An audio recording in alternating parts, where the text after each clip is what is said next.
مشاهدينا الكرام، أهلا بكم في هذا اللقاء الخاص مع السيد إيمانويل ماكرون رئيس الجمهورية الفرنسية. سيد الرئيس، أهلا بكم. Bonjour Monsieur le Président. Bonjour à vous, bienvenue. Merci d'accorder cette interview à Al Jazeera. La France a été frappée 2 fois en 2 semaines, doublement choquée, à Conflans-Sainte-Honorine dans une école, à Nice dans une église. Le monde musulman vous suit et vous-même, vous suivez les réactions dans le monde musulman. Qu'est-ce que vous pouvez dire au monde musulman aujourd'hui? Merci d'être là et vous avez raison de rappeler que notre pays a été frappé à 3 reprises par des actes terroristes conduits par des extrémistes violents qui l'ont fait en déformant, en détournant l'islam et avec des actes qui ont véritablement sidéré, blessé le peuple français. La décapitation d'un professeur parce qu'il enseignait librement. Et à Nice, ce jeudi, dans une église, la basilique Notre-Dame de Nice, la décapitation de 2 personnes et l'attaque au coup de couteau d'une 3e. Et donc la France aujourd'hui est sous le choc de ces attentats, à la fois dans un sentiment de tristesse, d'unité aussi et de colère. Et pour la première fois, alors même que nous vivions ces attentats, il y a eu des réactions très, très fortes, je dirais à l'international, pour attaquer la France, sur la base de beaucoup de malentendus. Et c'est pour ça que je voulais les lever, y compris avec vous, parce que j'ai suivi ce qu'il y avait parfois dans vos réseaux sociaux, sur votre antenne, et je pensais qu'il fallait lever beaucoup de malentendus. Alors, si vous le permettez, mon premier mot, il sera pour les Français dont la confession est plutôt d'être catholique, parce qu'ils ont vécu hier une blessure très profonde. Je veux leur redire tout notre soutien, la protection de la République. J'étais il y a quelques minutes avec le pape pour justement évoquer cela. Ensuite, plus largement, je veux redire que la France est un pays attaché à la liberté de culte et ce qu'on appelle souvent la laïcité, ce terme si compliqué et qui donne lieu à tant de malentendus que j'espère nous dissiperons aujourd'hui, qui, je le rappelle, est une liberté de croire ou de ne pas croire, mais qui fait de la France un pays où nous souhaitons que chacun soit citoyen, quelle que soit sa religion, et où chacun ait les mêmes droits politiques, civiques, quelle que soit sa religion, et où en quelque sorte la société, elle vit avec toutes les religions qui s'y expriment, et c'est important, et la transcendance a une place dans la société, mais où l'État doit garantir ce droit à chacun. Et ce que je veux dire, contrairement à ce que j'ai beaucoup entendu ces derniers jours, c'est que notre pays est un pays qui n'a de problème avec aucune religion au monde, parce que d'ailleurs elles s'y exercent toutes librement.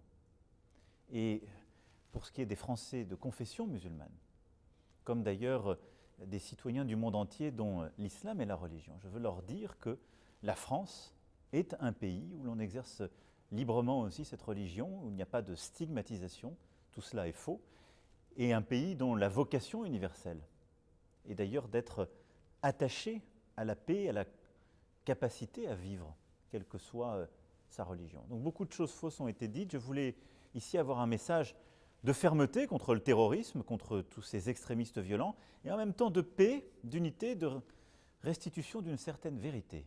Voilà, et donc c'est le principal objectif que j'ai aujourd'hui en échangeant avec vous. Sachant que les musulmans sont les premiers à souffrir de la violence, et ils payent même le prix toujours. Concernant les caricatures qu'on a publiées en France à plusieurs reprises, ces caricatures qui décident le prophète de l'islam, des musulmans. Les musulmans, à chaque fois, ils se sentent blessés, choqués, et des fois mal compris. Dans quelle mesure on peut prendre en considération les sentiments des musulmans? Alors, vous revenez et on commence par un des malentendus de ces dernières semaines, en tout cas un malentendu ou la source de beaucoup de manipulations, si j'étais plus sévère, qui est le sujet des caricatures. Ce n'est pas un sujet nouveau, je rappelle qu'il y a maintenant un peu plus de 15 ans, il a donné lieu à des polémiques terribles avec le Danemark aussi et le soutien de la France à ce moment-là et aujourd'hui donc avec la France. Notre pays a son histoire. Et l'histoire de notre pays, c'est d'avoir construit la chose publique en l'extrayant en quelque sorte de la religion. C'est ça ce qu'on appelle aussi souvent la laïcité. Parce que la France a vécu une histoire qui est plutôt d'abord avec la religion catholique. Et nous avons bâti nos lois, qui sont le fruit de l'esprit des Lumières. Nos lois sont l'émanation du peuple français, de ce peuple souverain. Et dans nos lois, nos principes, nos droits, il y a les libertés de chacun. La liberté de culte, que j'évoquais, que nous défendons et qui s'exerce dans notre pays, mais aussi la liberté de conscience et la liberté d'expression.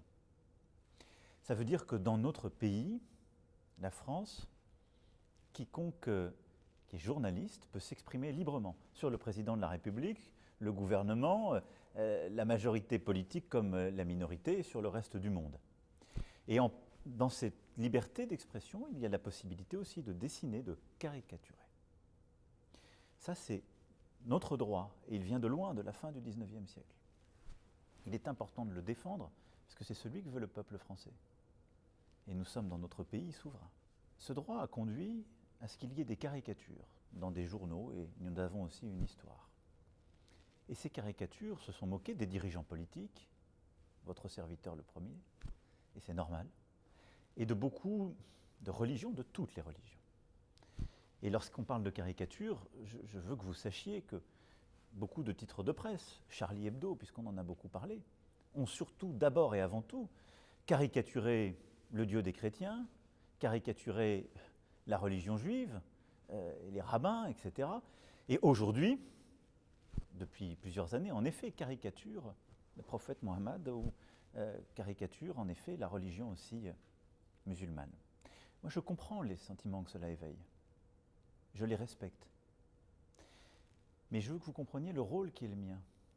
Mon rôle est d'apaiser les choses, comme je le fais là.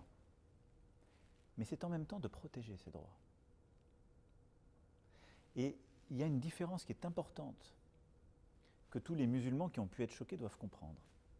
La question n'est pas de savoir si la France et la président de la République française fait ces caricatures ou les soutient en tant que telles.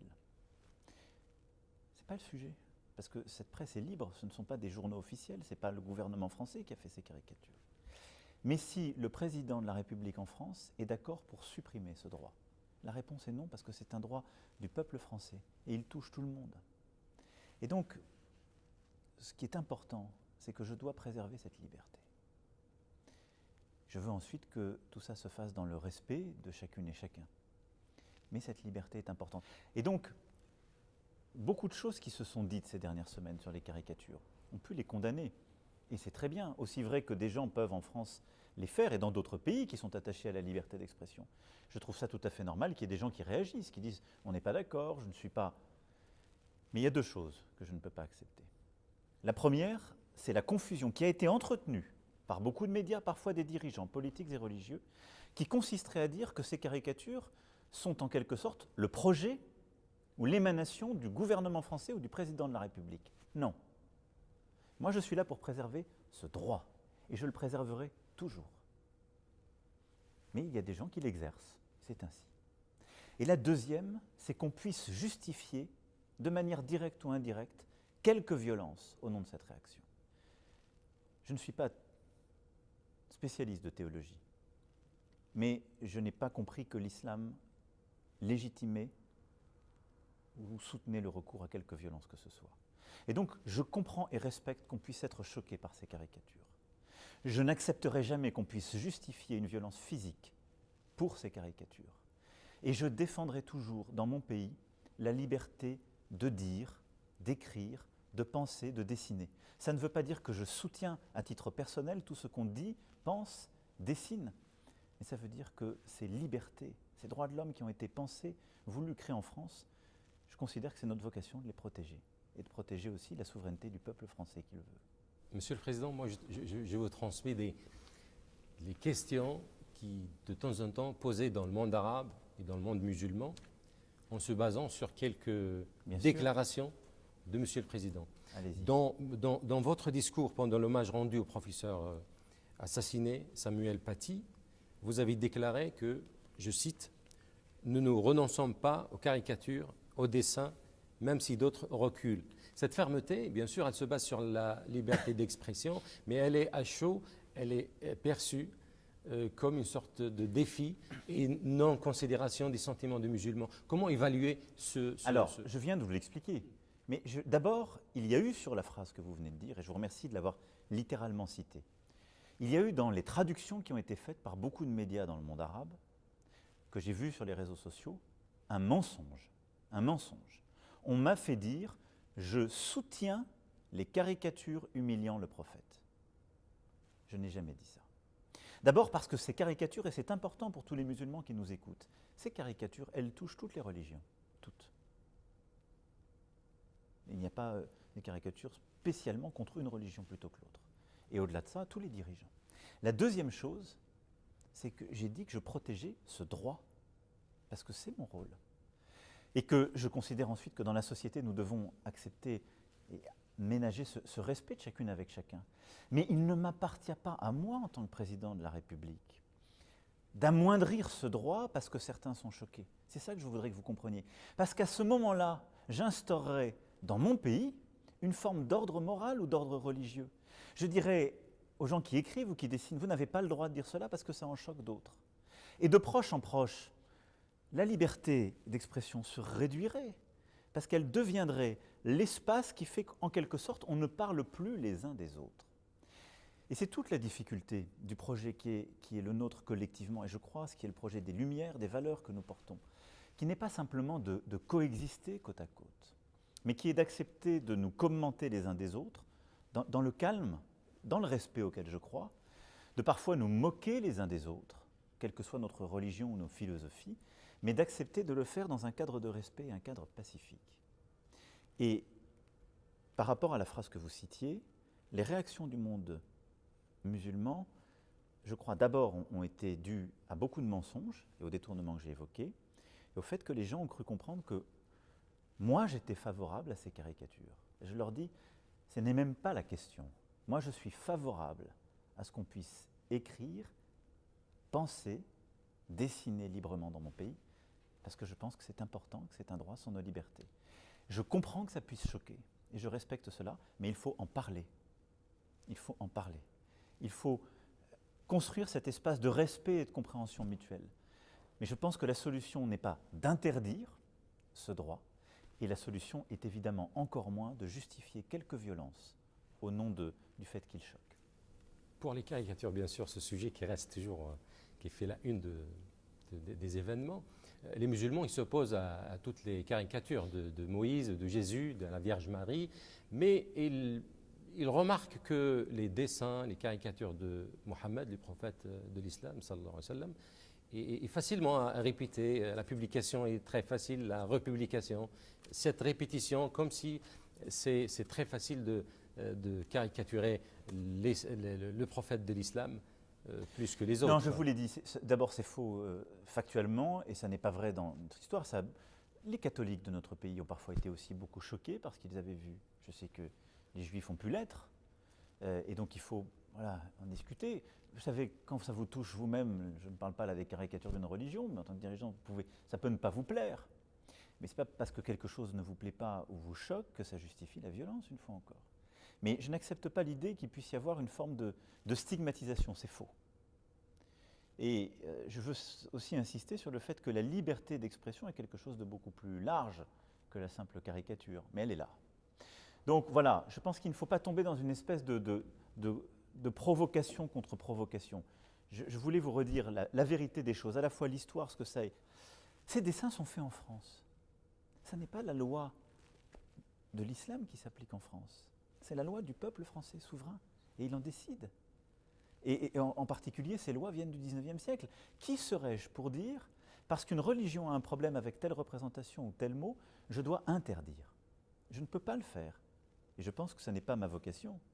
Et donc, ce que je veux, c'est qu'ensemble, et c'est pour ça que c'est un message je veux lever les mensonges et les ambiguïtés, et je veux dire à tous les musulmans du monde, il y a dans vos pays des choses qui ne plaisent pas forcément à certaines religions, peut-être ressortissants de mon pays. Vous attaquent-ils parce que ça ne leur plaît pas, parce que ça les choque? Non. Nous devons apprendre à nous connaître les uns les autres, à comprendre d'où nos lois, d'où nos habitudes viennent. Mais il n'y a rien qui, dans ces caricatures, dans cette liberté d'expression, est fait contre une religion quelle qu'elle soit, et en particulier contre l'islam. Mais il y a l'importance dans notre pays, et beaucoup de pays, moi je le vois aussi avec une certaine tristesse, beaucoup de pays dans le monde ont renoncé à de la liberté d'expression ces dernières décennies. Parce qu'il y a eu des polémiques, par la peur, par le chaos justement des réactions. Et donc on a une forme de réduction de cette liberté de dessiner, de discuter, qui est parfois de provoquer, qui je crois est grave pour notre liberté à tous. Donc croyez dans une chose. Ici en particulier, votre serviteur en tant qu'il est le président de la République française respecte tous les concitoyens de France, mais tous les citoyens du monde, quelle que soit leur religion. Et je suis attaché à ce respect.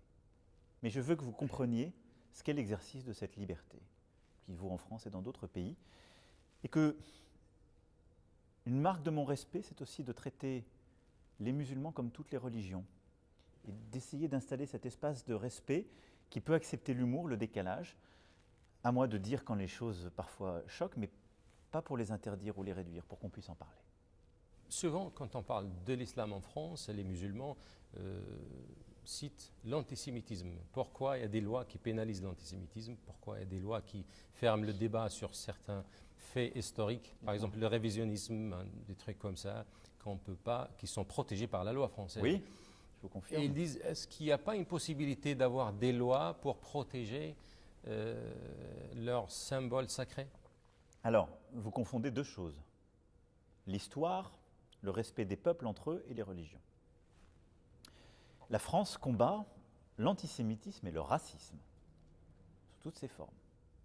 Et l'antisémitisme, en tant qu'elle est, l'attaque, la remise en question, la haine contre un peuple, mais contre tous les peuples. L'antisémitisme et le racisme, en France, sont combattus et interdits par la loi. Et donc, il n'y a pas que l'antisémitisme, ce serait faux.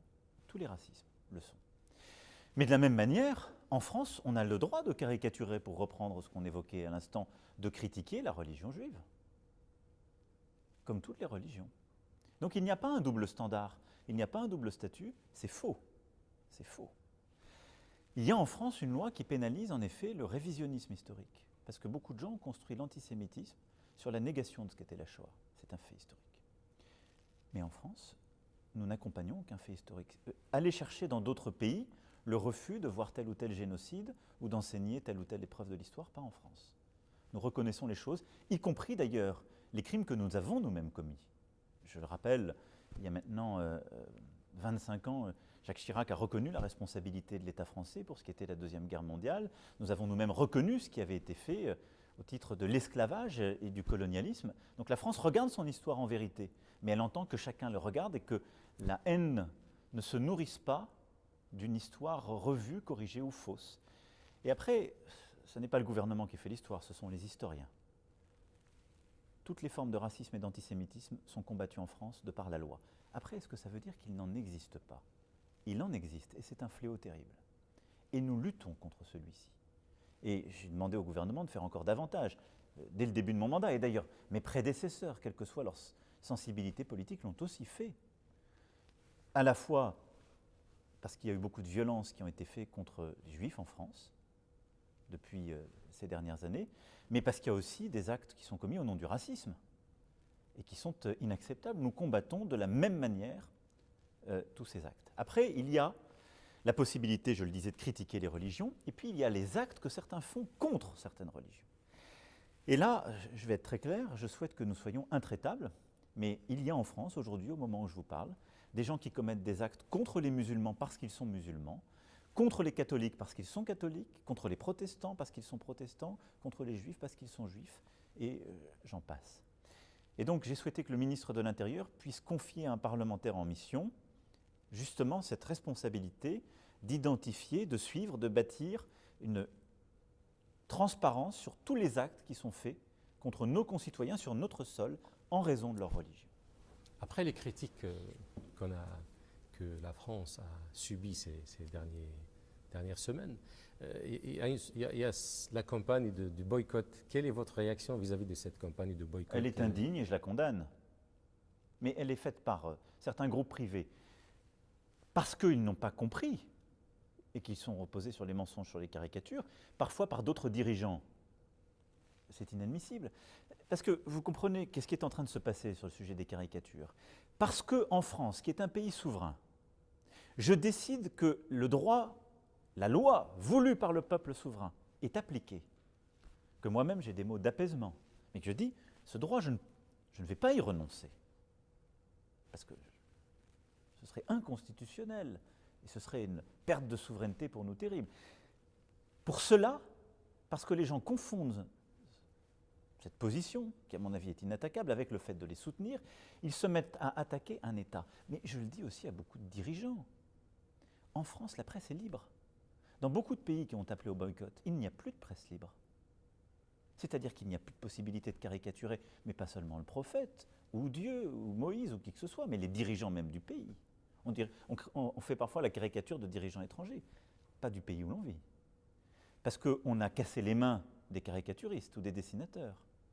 Parce qu'on a parfois tué des journalistes, ou qu'on les a mis en prison. Ça n'est pas le cas de la France.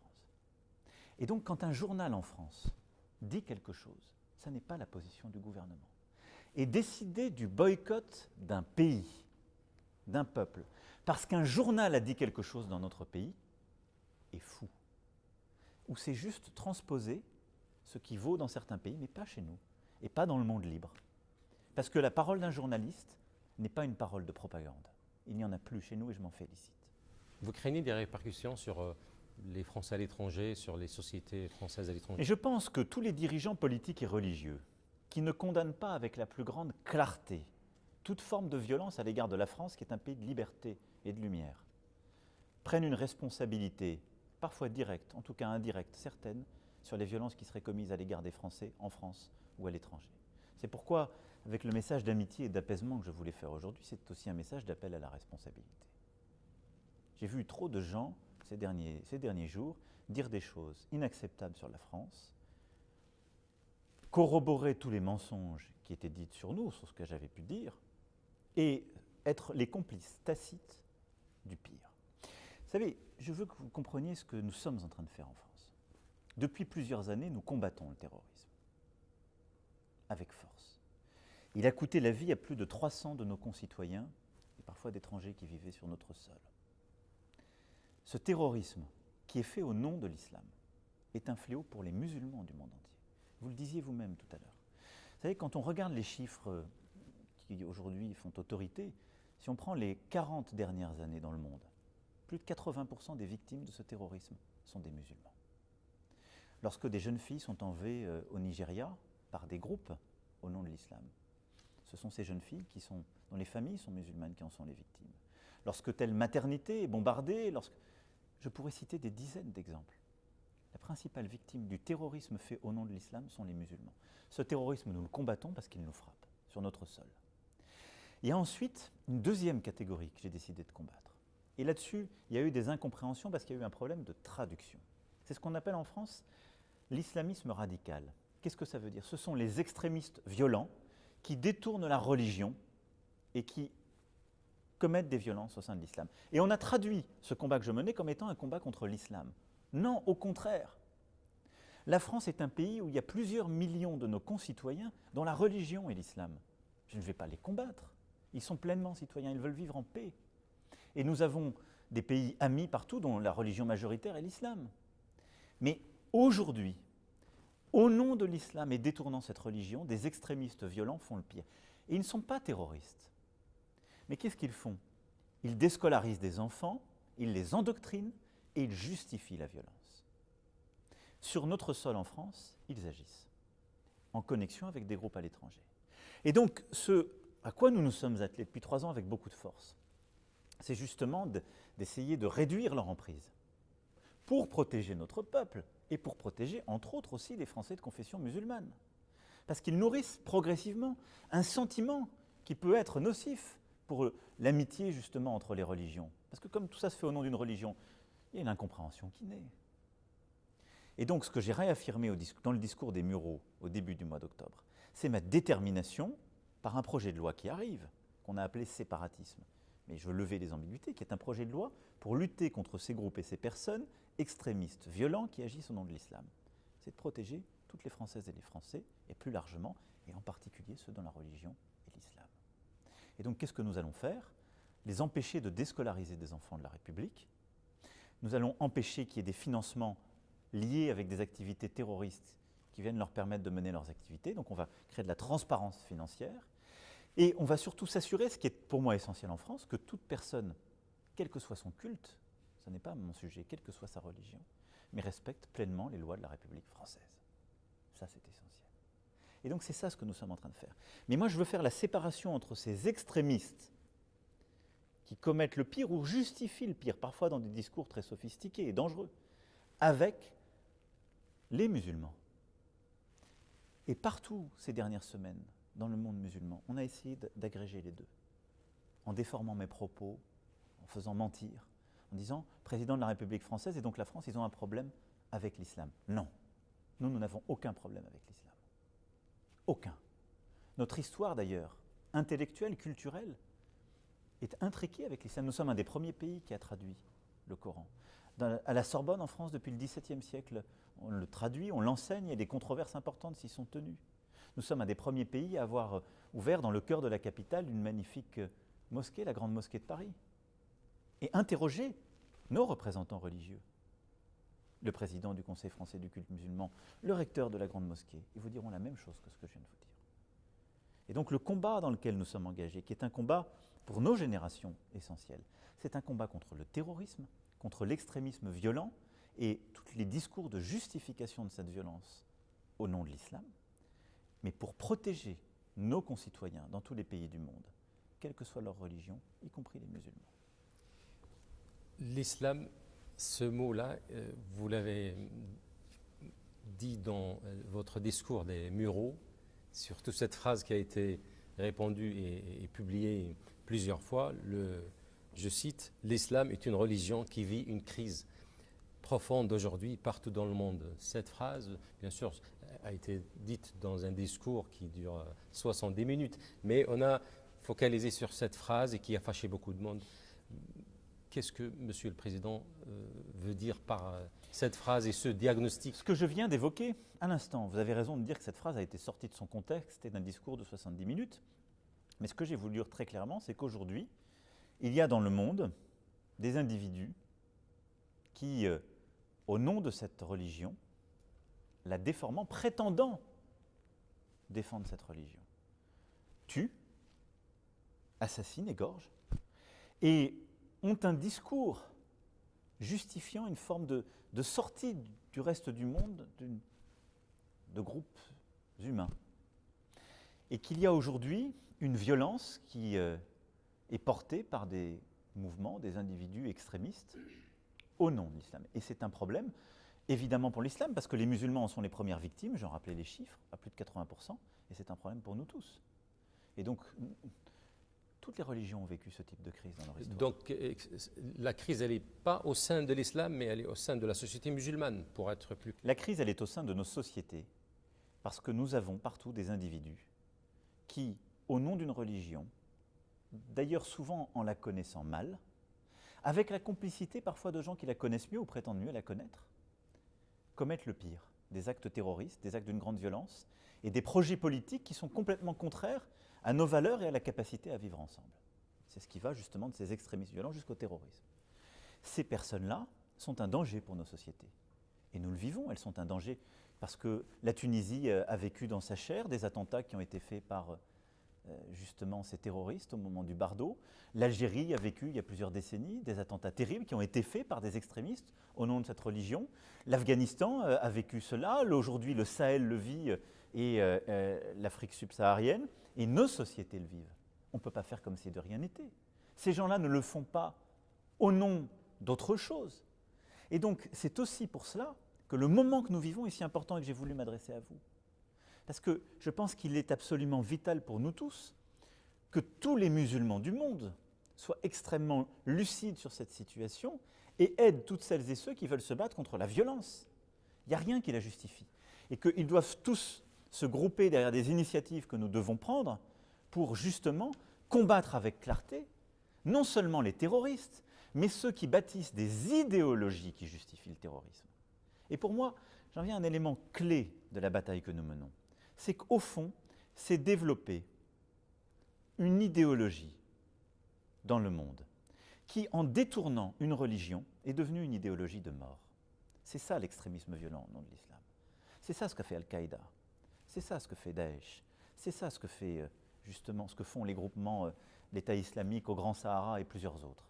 Et donc tous ces groupes terroristes ont derrière aussi des gens qui se disent prédicateurs, des intellectuels, des organisateurs, y compris dans nos sociétés, qui parfois tiennent des discours qui semblent à la limite de l'acceptable, mais qui justifient ce recours à la violence. Et donc nous devons tous avoir nos lignes rouges. Et en particulier, la condamnation claire de toute violence est une ligne rouge. Et quand je vois aujourd'hui des dirigeants, je vous le redis, politiques ou religieux, qui justifient des décapitations ou le terrorisme lorsqu'ils considèrent qu'ils sont humiliés ou qu'ils sont blessés par un dessein, ces gens-là choisissent leur camp. Ces gens-là, au moment de clarification dont nous parlons, ils ne défendent plus les musulmans du monde, ils défendent les terroristes et justifient leurs actes. Nous devons avoir cette clarté tous ensemble. Et je le dis parce que c'est aussi avoir un message de vérité à l'égard de tous les musulmans du monde et un message de protection parce qu'ils sont les premiers menacés par cette dérive. Donc voilà ce que j'ai voulu dire à travers cette formule. Il y a aujourd'hui une idéologie avec des femmes et des hommes qui, au fond, ont une logique de mort et qui, en déformant une religion, en la détournant, justifient le crime et justifient la volonté de ne plus vivre ensemble. Les musulmans en France ont besoin, les musulmans en France, les musulmans français, ou la communauté, si on veut dire, a besoin d'être apaisés et rassurés. Bien sûr, parce que tout ça a un impact chez nous. Parce que les Français de confession musulmane, ils regardent vos médias parfois, qui, je dois le dire, donnent une certaine image de violence, les contre-vérités qu'il y a partout sur les réseaux. Et donc on a tous une responsabilité pour les apaiser. Et vous aussi, pour ça que je suis là. Importante, votre chaîne, vos réseaux sociaux, parce qu'on a parfois l'impression qu'on ne vit pas dans le même monde, en tout cas qu'on ne met le projecteur que sur une chose. L'État français ne connaît pas de religion. La société française les accueille toutes. Et donc, toutes les Françaises et tous les Français doivent pouvoir vivre calmement leur religion. Et toutes les Françaises et tous les Français, quelle que soit leur origine, quelles que soient les autres nationalités qu'ils peuvent partager, doivent respecter absolument toutes les lois de la République. C'est comme ça que ça marche.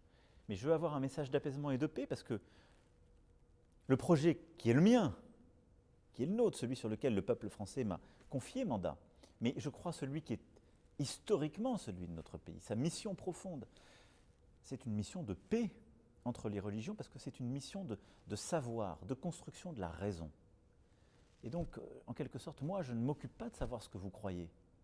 Je m'occupe de savoir si vous respectez toutes les lois de la République. Je n'accepterai jamais que vous ne respectiez pas une loi du pays en raison de votre religion si vous vivez sur le sol français. Mais je veux que vous puissiez croire dans votre Dieu, quel qu'il soit, de manière calme, apaisée sur notre sol. Et donc, quand parfois il y a des actes qui sont faits contre les musulmans en France, je veux leur dire que nous serons intraitables. Il y en a, il y a des faits divers, malheureusement trop souvent. Il y en a contre, aujourd'hui, nos concitoyens, quelle que soit leur religion, trop souvent. Monsieur le Président, vous avez parlé de séparatisme, ce terme qui est devenu dans un peu de temps très répandu, tout le monde en parle. On a l'impression que ce terme stigmatise les musulmans en France. Et dans votre discours des Mureaux, vous avez parlé, vous avez dit que nous-mêmes, on a construit notre propre séparatisme. Donc il y a une responsabilité de l'État. Oui, j'ai dit qu'il y avait en tout cas que la politique que nous menons, c'est de lutter contre ces extrémistes violents qui agissent au nom de l'islam, mais que l'État devait aussi réengager une politique à l'égard de beaucoup des enfants de notre pays qui vivent sur notre sol et qui se sentent abandonnés, parce que je suis lucide sur notre situation. Quand j'ai parlé d'un séparatisme, qu'est-ce que ça veut dire et pourquoi ça correspond à ce que je vous décrivais tout à l'heure? Parce que vous avez des groupes, que j'appelle ces extrémistes violents qui agissent au nom de l'islam et en détournant la religion, qui enseignent expliquent, dans le cadre d'associations, en utilisant toutes les libertés et les droits que la République offre, que notre pays offre. Ils enseignent qu'il ne faut pas respecter la France, qu'il ne faut pas respecter notre droit, qu'il faut en quelque sorte sortir de nos lois. Ils enseignent que les femmes ne sont pas l'égale des hommes. Ils enseignent que les petites filles ne doivent pas avoir les mêmes droits que les petits garçons. Pas chez nous. Je vous le dis très clairement. Pas chez nous. Nous, nous croyons dans les Lumières. Et les citoyennes ont les mêmes droits que les citoyens. C'est existentiel. Et donc, jamais, jamais, jamais, je n'accepterai une association, quand bien même elle le ferait au nom d'une religion, qui pousserait ses droits. En tout cas, qui dirait, une petite fille n'est pas l'équivalent d'un petit garçon. Elle n'aura pas le même enseignement, on ne lui donnera pas les mêmes chances. Parce que ça n'est pas notre droit. Les gens qui croient ça, qu'ils aillent le faire ailleurs, pas sur le sol français. Donc je dis, ces groupes-là qui, sur notre sol, veulent instaurer leurs droits, séparer une partie de la société, nous devons lutter contre eux, très clairement. Parce qu'ils décident de se séparer. Ce n'est pas contre les musulmans, je vous le redis, c'est contre ces extrémistes violents ou qui ne veulent pas respecter nos droits. Parce que c'est la clé pour protéger les Françaises et les Français, et en particulier ceux de confession musulmane. Parce que je ne veux pas qu'une petite fille, parce que ses parents croient dans l'islam, ce qui est tout à fait leur droit en France, se retrouve à être prise par une de ces associations et à être ainsi, en fait, maltraitée sur notre sol. Ça, je ne peux pas l'accepter. Donc, quand on a parlé de ce mot séparatisme, ça n'est pas contre quelque religion que ce soit, mais contre l'utilisation au nom d'une religion de certaines pratiques. Et on a d'ailleurs cité d'autres pratiques qui existent aussi sur notre sol et qui sont le fruit ou d'autres religions ou d'autres groupes. Ensuite, j'ai dit, nous avons une responsabilité, parce que quand je regarde la stratégie de ces extrémistes et parfois de ces terroristes, ils construisent tout leur discours, leur narratif sur le ressentiment.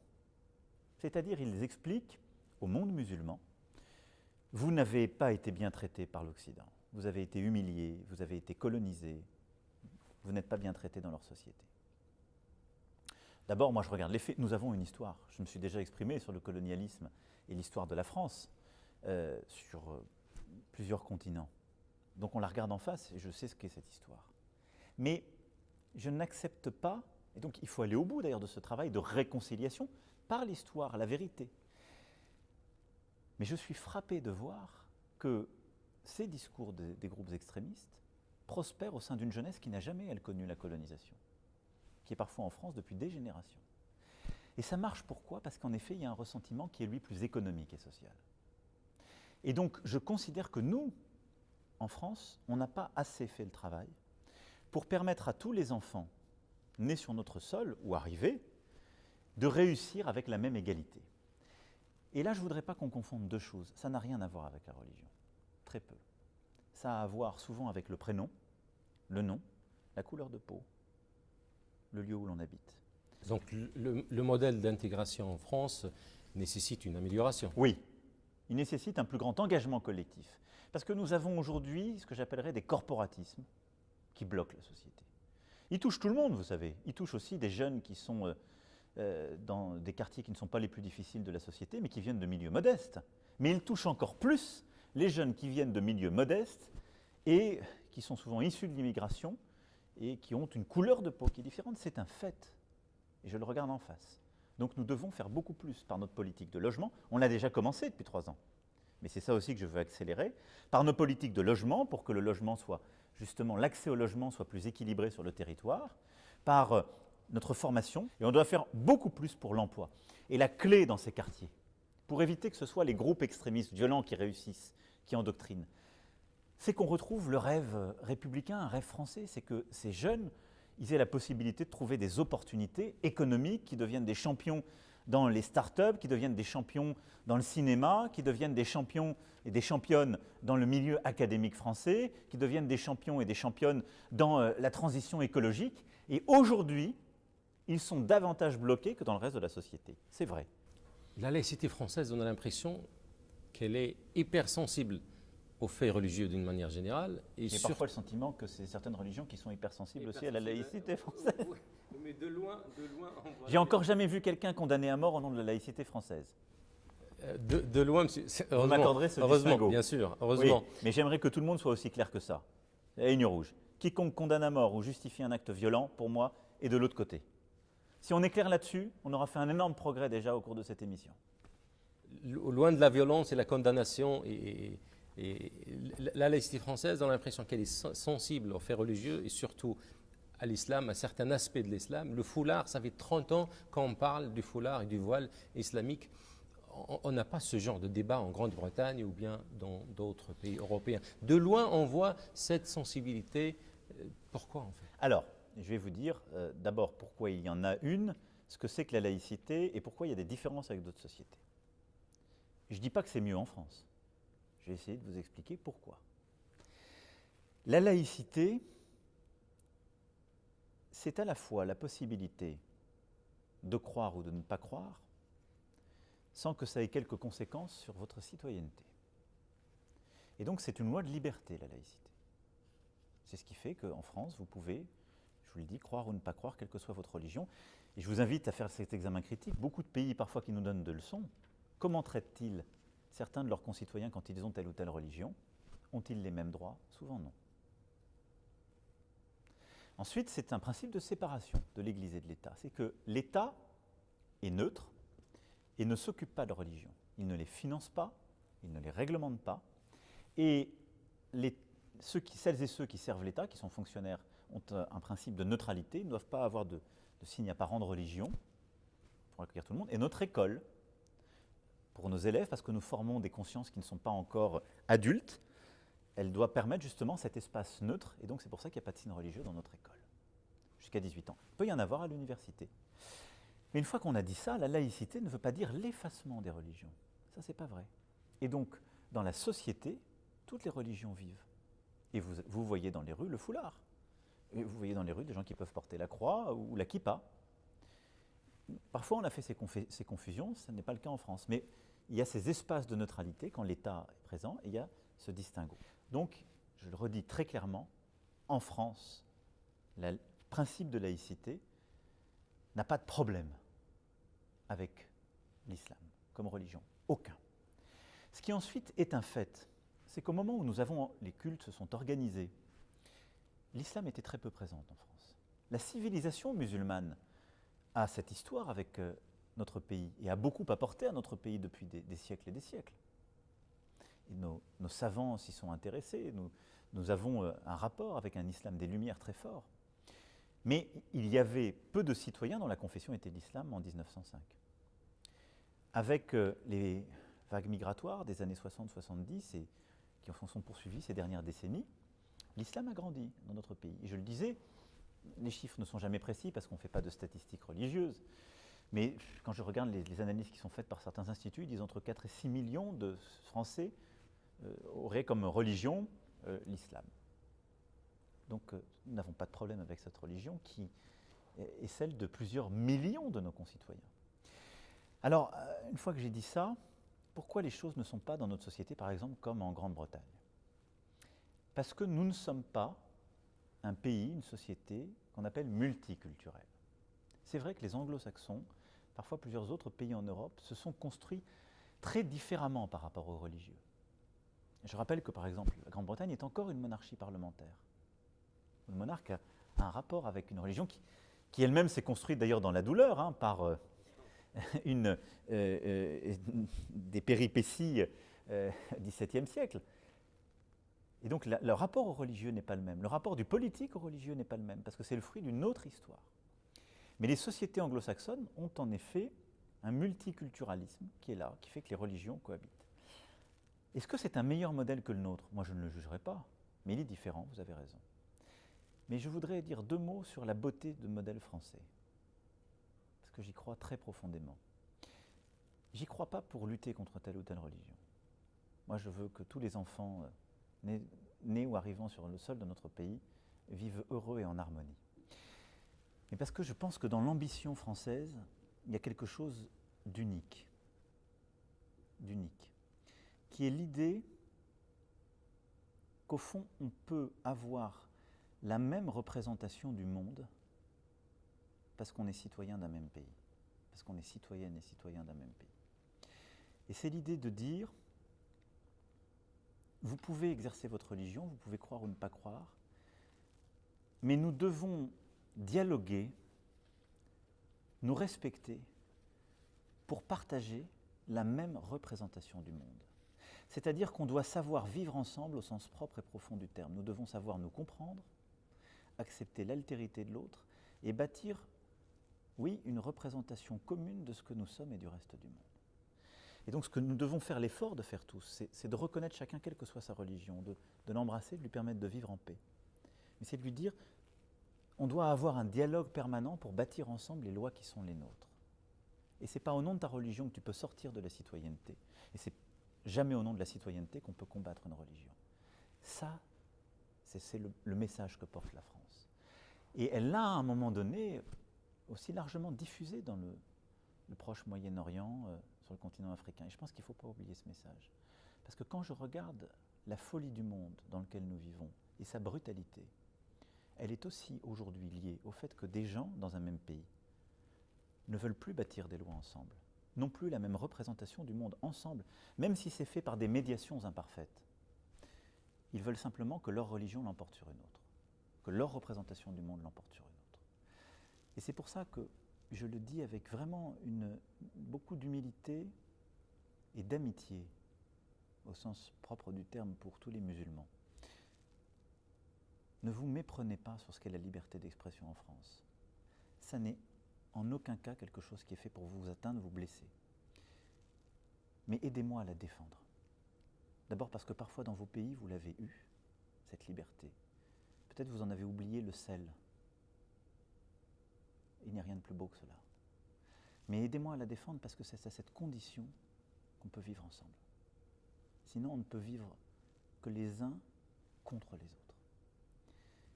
Je ne dis pas que les gens sont parfaits, je ne dis pas que ce qui vous a blessé était innocent, mais que ça puisse se faire est important. Et ce que maintenant, nous devons comprendre, c'est pourquoi ça a blessé et essayer de réduire ces incompréhensions. Mais je crois très profondément que ce qui est en train de se passer est plus qu'un contresens. Je pense que la France, par ses valeurs, parce qu'elle essaie de... Le combat qu'elle est en train de mener aujourd'hui, que nous sommes en train de mener, porte la possibilité de construire un modèle pour l'avenir, c'est-à-dire celui de vivre ensemble en tant que citoyens d'un pays, quelles que soient nos religions. On va faire un saut dans les questions internationales, les relations internationales avec la Turquie. Qu'est-ce qui se passe avec la Turquie, ce pays des fois allié et des fois vous n'êtes jamais sur la même longueur d'onde en Syrie, en Libye, il y a beaucoup de différences en ce moment. Où vont les relations avec la Turquie? J'ai envie de dire beaucoup de cela dépend du président Erdogan. Pour ma part, je suis conforme au principe que je viens d'édicter. Je crois dans l'amitié et le respect. Je n'ai jamais insulté un dirigeant du monde, quel qu'il soit. Jamais. Moi, je suis respectueux du président que les Turcs ont élu pour eux-mêmes et je suis aux côtés de la Turquie. Au moment où nous nous parlons, la Turquie a été frappée par un terrible séisme. Et donc je veux d'ailleurs présenter mes condoléances au peuple turc. Et je veux d'ailleurs dire que nous avons proposé immédiatement l'assistance de notre sécurité civile pour venir en aide aux populations. La Turquie est un grand peuple. C'est d'ailleurs un grand peuple de savoir, de connaissance, d'ouverture, avec lequel nous avons des liens universitaires, académiques, historiques. Un grand peuple qui d'ailleurs a su parfois puiser dans notre histoire aussi des sources d'inspiration. Qu'est-ce qui se passe aujourd'hui? Je note que la Turquie a des velléités impériales dans la région. Et je pense que ces velléités impériales ne sont pas une bonne chose pour la stabilité de la région. Voilà. Ce qui s'est passé en Syrie, je pense, a été une surprise et une agression pour beaucoup d'alliés. Les États-Unis d'Amérique étaient présents sur le sol. Nous étions présents dans la région par voie aérienne dans le cadre de la coalition internationale. Et je rappelle, nous nous sommes battus contre Daesh en Syrie grâce aux forces démocratiques syriennes et grâce aux combattants kurdes, aux combattants et aux combattantes. Immensément courageux. La guerre étant en train d'être gagnée contre le califat territorial qu'a fait la Turquie. Elle a envahi la Syrie, ne respectant aucune souveraineté, pour combattre et pour combattre ce qui étaient nos alliés d'hier. En Libye, Je regrette le non-respect des engagements de la conférence de Berlin. À Berlin, nous avons tous autour de la table, tous, dit nous devons faire respecter l'embargo sur les armes et ne permettre qu'aucun combattant étranger puisse venir sur le sol libyen. Nous avons plusieurs fois montré que plusieurs pays, dont la Turquie, avaient violé cet embargo. La Turquie n'est pas le seul, mais elle l'a fait. Je considère que ces deux seuls exemples montrent que aujourd'hui, la Turquie a un comportement belliqueux avec les alliés de l'OTAN. Ensuite, ce que la Turquie a conduit dans la Méditerranée orientale était profondément agressif à l'égard de Chypre et de la Grèce. Ces deux pays sont européens. Nous sommes en soutien de la souveraineté de l'Europe. Je rappelle tout cela pour vous expliquer, mais je ne l'ai jamais fait de manière belliqueuse à l'égard de la Turquie ou de son dirigeant. Mais je pense que nous ne pouvons pas accepter l'état de fait, ce qui est la stratégie contemporaine du président turc. Donc moi je considère que quand on est allié, quand on est ami, on doit dire les choses en vérité et où sont nos lignes. Maintenant, quel est notre souhait? Que les choses s'apaisent, que la Turquie respecte, que le président turc respecte la France, respecte l'Union européenne, respecte ses valeurs, ne dise pas de mensonges et ne profère pas d'insultes. Ce serait formidable. Et je pense que c'est le minimum minimorum. Et ensuite, que le président turc, à la hauteur de l'histoire de son pays, cesse les actes unilatéraux qu'il a conduits contre plusieurs Européens. Voilà ce que je dis. Et quel est notre souhait si je faisais fi de tout cela? Évidemment, moi je crois dans la paix. Et donc c'est plutôt qu'on réengage des relations pacifiques, des coopérations académiques, universitaires, culturelles, économiques. Mais le préalable à ces relations, c'est quand même de retrouver des sentiments amicaux, de la décence et de la clarification que j'évoquais. Aujourd'hui, on n'y est pas. Ces dernières semaines, on a plutôt reculé. Le président, je veux dire là-dessus d'ailleurs, par rapport à votre point, que ça n'est pas une position française, c'est une position européenne. Hier, nous avons tenu un Conseil européen où les 27 membres ont été unanimes pour soutenir la France. Et hier, le président Charles Michel a très clairement soutenu la France dans les attaques auxquelles elle fait face aujourd'hui. Et il a rappelé d'ailleurs la Turquie à ses devoirs. Dernière question, Monsieur le Président.